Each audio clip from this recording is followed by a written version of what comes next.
One of the things that was one of the most popular parts of our conversation last time, Robert, was there's a section where we talked about the different types of sugar and Diet Cokes and Coke Zeros and all these kinds of things. Yeah.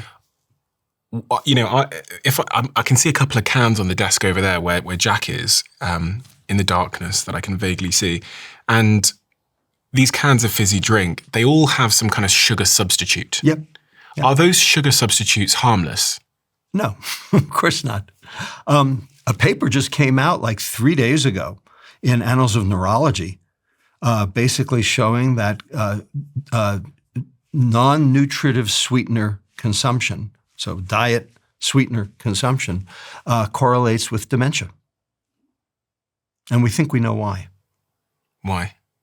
Reactive oxygen species, so oxygen radicals, little chemicals that are given off from various substances that cause changes in energy metabolism in cells and also cause damage in cells. ROSs, reactive oxygen species. The famous ones are aspartame and sucralose. Now, do monk fruit extract, do stevia, does allulose also cause reactive oxygen species? I very specifically looked for data on those, could not find it. But for aspartame and for sucralose, the two biggest ones that are available today, the ones that are used in a lot of diet drinks, huge amounts of ROS generation. ROS? So, reactive oxygen species generation. So anything that generates ROSs contributes to dementia. Is the evidence strong at this stage? Yeah, it's pretty darn strong. I'm actually giving a talk about this next week in San Diego. I heard you've got a new theory on the causes of Alzheimer's dementia that's somewhat linked. This is it. This is it, yeah. Can you explain that to me? And you've not talked about this publicly yet. You're set to talk about it in a couple of days, I hear. Let me take it back a step, okay? There's this organelle inside our brains called mitochondria. You've heard of mitochondria. Yeah. For your audience, mitochondria are the little energy-burning factories inside each of our cells. What they do is they take food energy and turn it into the chemical energy that your cell can actually use to power itself. Okay? And that chemical energy has a name. It's called ATP. Now, if you took biology in high school, you've heard of ATP, adenosine triphosphate. The energy is in the phosphate bonds. So ATP will give up its energy and go to ADP, diphosphate, which will then give up its energy and go to AMP, monophosphate, which will then finally go to adenosine. And adenosine binds to the adenosine receptor and makes you go to sleep. Mm-hmm. By the way, that's where caffeine works. It blocks the adenosine receptor, keeping you awake so that the adenosine can't bind to the adenosine receptor. Okay? So that ATP is the currency of the cell. That's what makes the cell run. Anything that depletes ATP is going to put the cell at risk. Mm-hmm. Okay? Because it doesn't have the energy it needs to run. Yeah, it's gasoline. It's like gasoline. So what happens when you start running out of gasoline? Well, you break down. You'll break down. So brain fog, difficulty concentrating, irritability, and ultimately all the way to depression. So the amount of ATP within any given neuron is the proximate cause of neuronal dysfunction that we see as neurocognitive and neurobehavioral change. Now, how do mitochondria and how do ROSs fit into this? Mitochondria make ATP, but every time they make ATP, they also make ROSs. There are 11 steps in mitochondria, and they all give off ROSs. Now, those ROSs are going to damage the cell. They have to be gotten rid of. They're like toxic fumes. They got to be gotten rid of. And so we have a pathway in each cell of our body to get rid of the toxic ROSs. Okay? They're called antioxidants, like glutathione, vitamin E, vitamin C, a host of other flavonoids. Okay, those basically quench those reactive oxygen species, they go to die. If you do that, then the ROSs basically just get funneled away and all is well and the cell can keep working. But if for some reason those antioxidants aren't up to par, if, for instance, you've been eating ultra-processed food and you can't make your antioxidant complement, then the ROSs feed back. And what happens is the ROSs are basically telling the cell, hey, you're shunting too much energy down this pathway because I can't clear them. So there's too much stuff. So shut it down. And so what happens is that instead of funneling the glucose into the mitochondria to generate more ATP, it diverts it and it goes off into other directions like glycogen, which is in the brain is not good, or fat, which is even worse. And bottom line, your cell is now not energy producing like it used to be. It has now been reduced in terms of its energy capacity. What's that going to do? That's going to reduce ATP generation. Okay, that's step one. Now step two. There's this stuff called cortisol. Cortisol comes from stress. Cortisol comes from sleep deprivation. Cortisol comes from exogenous glucocorticoids, like steroids being given to people for, autoimmune disease or for, other illnesses. Okay, that cortisol causes neurons to increase in metabolism, causes them to burn energy faster. Okay, so now you have an increased ATP utilization. So you have a decreased ATP generation. Now you have an increased ATP utilization. Now you've got an energy crisis inside each cell. Now your ATP can't keep up with the needs of the cell. And when that happens, now you've got symptoms, whether it's brain fog or irritability or all the way to frank depression. Okay, now, step three. There are these proteins inside each neuron called amyloid precursor peptide, APP. Okay, it's a normal protein in all cells. Every cell in your body has APP. It needs to stay in solution. And in order for it to stay in solution, energy has to be applied to it in order to keep it in solution. The minute the ATP in the cell goes down, they come out of solution and they start forming aggregates, which we call plaques. Yeah. Okay? And those plaques damage the cell, which then start an inflammatory process in the cells next door called the microglia in order to clean up the process. And now you've got plaques and an inflammation, and now you've got neuronal cell death. That's dementia.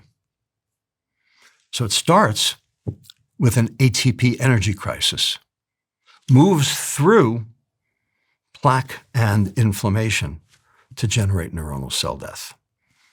Well, this is problematic to say the least. And by the way, anything that generates ROSs has been associated with Alzheimer's. Anything that increases ATP utilization, like stress, glucocorticoids, fever, autoimmune disease, also increases Alzheimer's. So anything that increases step one, anything that increases step two, ultimately leads to increased step three and Alzheimer's. So to simplify this in a couple of sentences for someone that has no scientific understanding, and we're going to have to cut a few corners here scientifically in order for them to have a framework to understand it. How would you give me some sort of an analogy for it? Maybe in the context of, I guess, a petrol station and a car. Yeah. So, I mean, if we're basically doing petrol, we're talking energy only. Yeah. Okay. So bottom line, your car runs on petrol. Mm-hmm. Okay. The petrol comes in, that's the glucose, and the engine, okay, powers pistons, and the pistons then power an axle, and the axle then powers wheels, and you go. Yeah. Okay. But there are a lot of things that have to go right for all of those things to happen. Like, for instance, your energy, the gasoline, has to get into the engine in the first place. What if you have carbon deposits on your intake manifolds? And if you have a problem with any one of those steps, you're going to end up with a jalopy instead of a sports car. I mean, that's what we're seeing in the United States. Over 7 million Americans live with Alzheimer's, and this is expected to double to almost 13 million in the coming decades. Indeed. Because we haven't solved the problem. That's the mechanism. What is the cause? Right. So we know that the cause is environmental. Now, people say, oh, Alzheimer's is genetic. Garbage. There is a genetic component to Alzheimer's. I'm not arguing that. There is. Okay? This is a thing called ApoE4.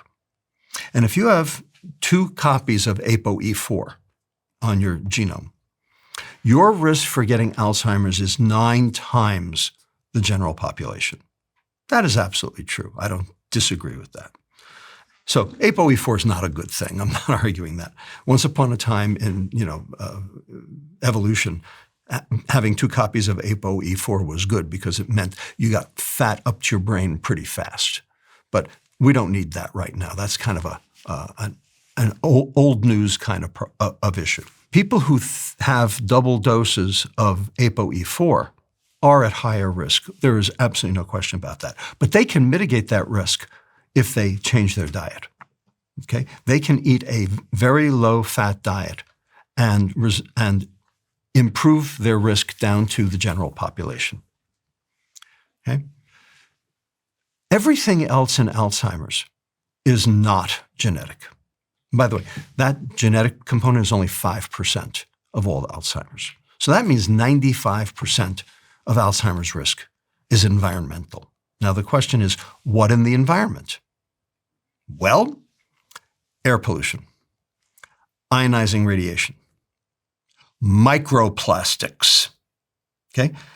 There's nothing you can do about any one of those 3. That's baked into the cake. You can't do anything about those today. What other things? Sleep disordered breathing, medications, ultra-processed food. Okay, what about ultra-processed food? Fructose, my favorite, hobby horse, the sweet molecule in sugar. Low omega-3s, so no, fish, eggs, chicken. Lack of fiber, because fiber suppresses inflammation. Presence of emulsifiers. Okay. B vitamins, lack of B vitamins, particularly B6, B12, folate. Okay. Those things are all associated with an increase in reactive oxygen species.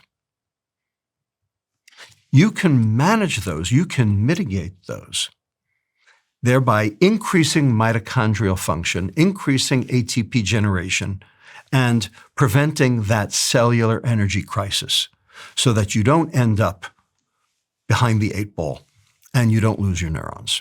When people tell me that Alzheimer's is associated with having a sort of energy crisis in the brain, I'm increasingly hearing people talk about ketones. It's remarkable the improvement in cognitive performance that I feel when I'm fasted or I'm in a ketogenic diet. Whereas if I've been eating a lot of carbohydrates or sugar, it's like my brain is like backfiring. Yeah, it's like fog. Stumbling over itself. I'm not surprised. The food industry tells you, well, carbohydrates are energy. Actually, that's not true. Carbohydrates inhibit energy production. How do you mean? So there's this thing called a bomb calorimeter, and there's this thing called a mitochondria. They are not the same. A bomb calorimeter, you throw food into the bomb calorimeter, it explodes and it gives off heat. Okay, and captures the heat, measures the heat. And that's how we know, for instance, fat burns at 9 calories per gram, protein burns at 4 calories per gram, carbohydrate burns at 4 calories per gram, which is why fat is more energy dense than protein or carbohydrate, which is how we all determine that fat made you fat. And the bomb calorimeter is also how they determine if a bag of crisps or chips, whatever you call it here, is 200 calories, because if you put them in there, exactly, it will release 200 calories of energy. Right, because a calorie is that amount of energy that raises 1 gram of water 1 degree centigrade. Okay. So it is a measure of physics. Okay. So it's a measure of heat generation. Okay. Okay. Mitochondria are not bomb calorimeters. They are not capturing heat. They are giving off heat. They are capturing ATP. No bomb calorimeter captures ATP. Mitochondria capture and generate ATP. Mm-hmm. Now, turns out 35 to 40% of what mitochondria generate turns out to be heat. That's why you have a body temperature. Mm-hmm. It's from that. And so you will never have a 100% energy efficient mitochondrion, because if you did, okay, you would have a body temperature of, room temperature, okay, and you'd be dead. That's not the way it works. Bottom line, that transfer of food energy to chemical energy loses energy in the process. Okay, the bomb calorimeter can't tell the difference, but your mitochondria can. Ultimately, it's how efficient are your mitochondria at converting food energy to ATP. The bomb calorimeter can't tell you anything about that. So these two phenomena, the concept of calories as fuel and the concept of calories as generators of ATP have really very little to do with each other. And it turns out that there are individual things in food. The famous one is fructose, but there are others, lectins and others, that actually inhibit the mitochondrial generation of ATP. So they actually inhibit your ability to turn food energy into chemical energy. If that's the case, even if they have calories per gram in a bomb calorimeter, if they're interfering with mitochondrial function, are they food? What is the definition of food? Substrate that contributes either to growth or burning of an organism. Well, I just told you, fructose actually inhibits burning. Turns out, fructose also inhibits growth. It inhibits cortical bone growth, trabecular bone growth, cancellous bone growth. Bottom line, people who eat ultra-processed food end up shorter. We have the data for that. So, if a substrate that passes your lips does not contribute to growth and does not contribute to burning, is it a food? I guess not. I guess not. What is it then? It's a poison. And how much of our diet do you think is poison? A fair amount.